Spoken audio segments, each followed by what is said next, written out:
细节的部分哦。OK， 一台好的冰箱哦，它的用料还有组装材质一定要好。各位可以看到，我们这个边门磁条哦的一个设计，全部做纳米化，而且非常的宽哦，非常的厚实哦，它可以有效的阻挡冷流的流失。那我们冰箱，各位再看这一个边门棚架哦，我们的棚架都做得非常的扎实哦，用料很实在。各位再往上看这个冷冻库哦，冷冻库我们也是采用这个强化玻璃的一个层架哦。那这个制冰盒它是可移动之外，也可以整个拆掉的。冬天不需要冰块，你就可以把它拆掉，让整个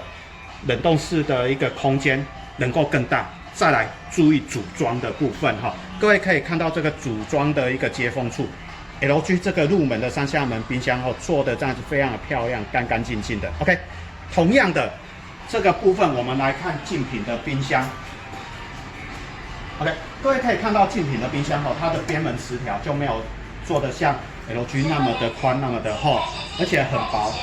哦，软软的。哦，这个相对的比较不耐用。那它的边门棚架也是相对的软，哦，这个塑料射出比较没有像 LG 那么扎实。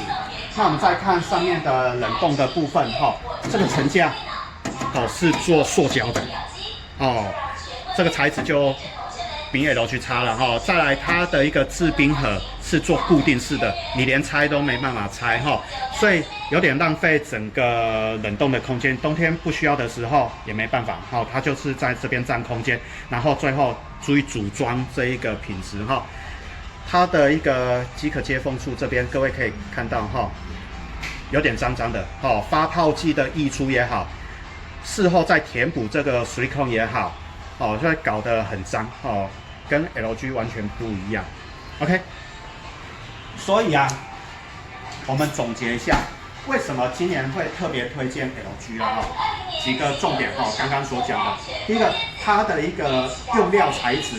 相对的比其他厂牌还要来得更好，好，而且组装技术，各位特别去看这个组装的接缝处，哦，魔鬼就藏在这细节中，哦，